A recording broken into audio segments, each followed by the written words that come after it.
झांसी के medical college में जो आग लगी, क्या वो किसी की साजिश थी? किसकी गलतफहमी की वजह से वहां पर आग लगी? उस एनआईसीयू वार्ड में कुल कितने लोग मौजूद थे? क्या उस वार्ड में मौजूद जितने भी फायर एक्सटिंग्विशर थे सभी एक्सपायर हो चुके थे? इन बच्चों ने अभी दुनिया देखी भी नहीं थी और ये दुनिया से चले जाते हैं। दोस्तों, इन सारे मामलों को थोड़ा डिटेल में समझते हैं, इसलिए वीडियो को पूरा देखना, नहीं तो समझ में नहीं आएगा। तो चलो शुरू करते हैं।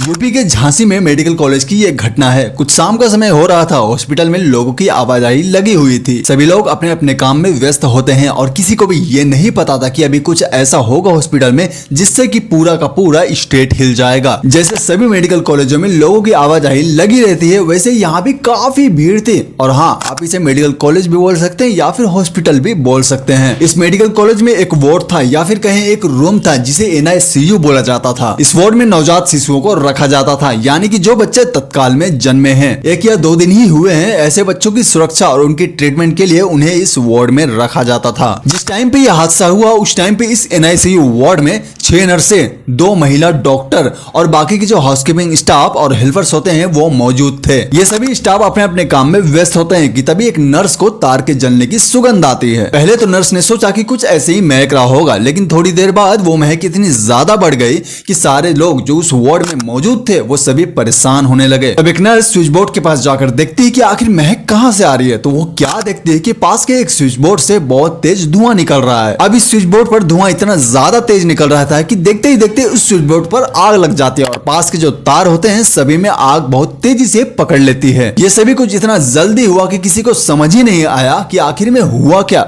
उस वार्ड में जितने भी लोग मौजूद थे सभी टेंशन में आ जाते हैं। फिर वो सभी लोग मिलकर आग बुझाने की कोशिश करने लगते हैं और पास में पड़े फायर एक्सटिंग्विशर का इस्तेमाल करके आग बुझाने की कोशिश करने लगते हैं। लेकिन उस वार्ड में जो स्टाफ होते हैं वो कुछ हद तक ही आग को बुझा पाते हैं, क्योंकि आग बहुत तेजी से बढ़ रही थी। लेकिन इसी बीच फायर फाइटर्स की जो टीम होती है उसे भी कॉल कर दिया गया था ताकि वो मेडिकल कॉलेज में टाइम पर पहुंच जाए। और सच में वो फायर फाइटर्स की जो टीम होती है वो 8 से 10 मिनट के अंदर में मेडिकल कॉलेज पहुंच जाती है। लेकिन तब तक बहुत देर हो चुकी थी और उस एनआईसीयू वार्ड में जितने भी बच्चे मौजूद थे सभी आग की चपेट में आ जाते हैं। अगर रिपोर्ट की माने तो इस एनआईसीयू वार्ड में लगभग 10 बच्चों की जान चली गई, वो भी बिना किसी वजह के। और सोचने वाली बात तो यह है कि इसमें जितने भी बच्चे मौजूद थे सभी 1-2 दिन में जन्मे हुए बच्चे थे। इन सभी बच्चों ने अभी तक दुनिया देखी भी नहीं थी और ये सभी दुनिया से चले गए। अब जैसे ही यह घटना होती है वहां पर तुरंत पुलिस फोर्स की एक टीम को तैनात किया जाता है और इस मामले की जांच की जाती है कि कहीं इस मामले में किसी की साजिश तो नहीं है।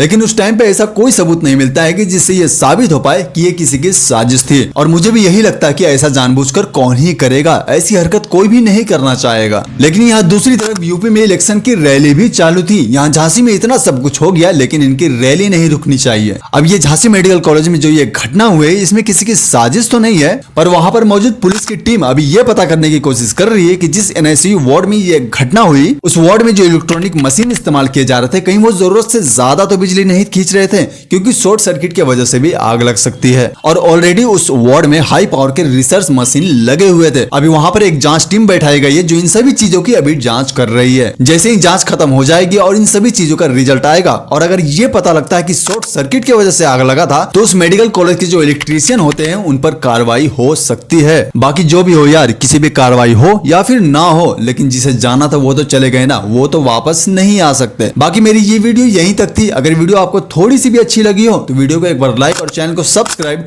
जरूर से कर देना। चलो मिलते किसी नेक्स्ट टॉपिक पे। जय हिंद।